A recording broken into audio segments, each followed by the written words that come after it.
بسم اللہ الرحمن الرحیم۔ حضرت داؤد علیہ السلام کی قوم کیسے بندر بنی؟ ڈریمز آن ریئلٹی کو دیکھنے والے معزز سامعین السلام علیکم۔ حضرت داؤد علیہ السلام کی قوم کے 70,000 آدمی عقبہ کے پاس سمندر کے کنارے ایلا نامی گاؤں میں رہتے تھے، اور یہ لوگ بڑی فراکی اور خوشحالی کی زندگی بسر کرتے تھے۔ اللہ تعالیٰ نے ان لوگوں کا اس طرح امتحان لیا کہ ہفتے کے دن مچھلی کا شکار ان لوگوں پر حرام فرما دیا اور ہفتے کے باقی دنوں میں شکار حلال فرما دیا، مگر اس طرح ان لوگوں کو آزمائش میں مبتلا فرما دیا کہ سنیچر کے دن بے شمار مچھلیاں آتی تھیں اور دوسرے دنوں میں نہیں آتی تھیں، تو شیطان نے ان لوگوں کو یہ ایلا بتا دیا کہ سمندر سے کچھ نالیاں نکال کر خشکی میں چند حوض بنا لو، اور جب سنیچر کے دن ان نالیوں کے ذریعے مچھلیاں حوض میں آ جائیں تو نالیوں کو منہ بند کر دو۔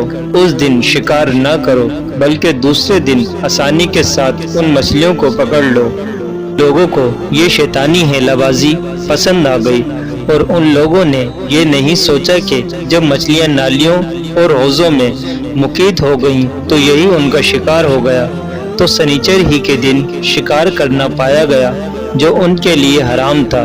موقع پر ان یہودیوں کے 3 گروہ ہو گئے۔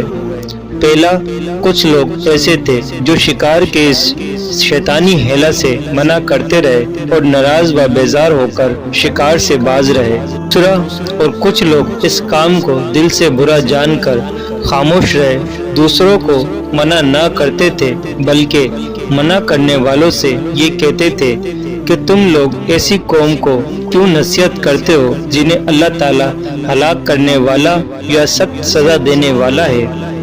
تیسرا، اور کچھ وہ سرکش و نافرمان لوگ تھے جنہوں نے حکم خداوندی کی اعلانیہ مخالفت کی اور شیطانی کی ایلا بازی کو مان کر سنیچر کے دن شکار کر لیا اور ان مچھلیوں کو کھایا اور بیچا بھی۔ جب نافرمانوں نے منع کرنے کے باوجود شکار کر لیا تو منع کرنے والی جماعت نے کہا کہ اب ہم ان معصیت کاروں سے کوئی میل ملاپ نہ رکھیں گے۔ چنانچہ ان لوگوں نے گاؤں کو تقسیم کر کے درمیان میں ایک دیوار بنا لی اور آمد و رفت کا ایک الگ دروازہ بھی بنا لیا۔ حضرت داؤد علیہ السلام نے غضبناک ہو کر شکار کرنے والوں پر لعنت فرما دی۔ اس کا اثر یہ ہوا کہ ایک دن خطا کاروں میں سے کوئی باہر نہیں نکلا، تو انہیں دیکھنے کے لیے کچھ لوگ دیوار پر چڑھ گئے، تو کیا دیکھا کہ وہ سب بندروں کی صورت میں مسخ ہو گئے ہیں۔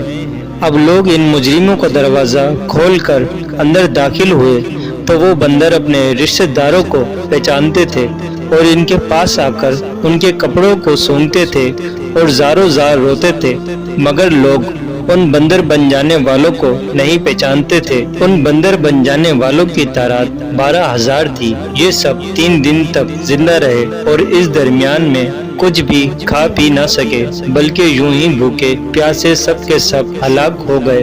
شکار سے منع کرنے والا گروہ ہلاکت سے سلامت رہا، اور صحیح قول یہ ہے کہ دل سے برا جان کر خاموش رہنے والوں کو بھی اللہ تعالیٰ نے ہلاکت سے بچا لیا۔ اس واقعے کا اجمالی بیان تو سورہ بقرہ میں اور مفصل واقعہ سورہ اعراف میں ہے۔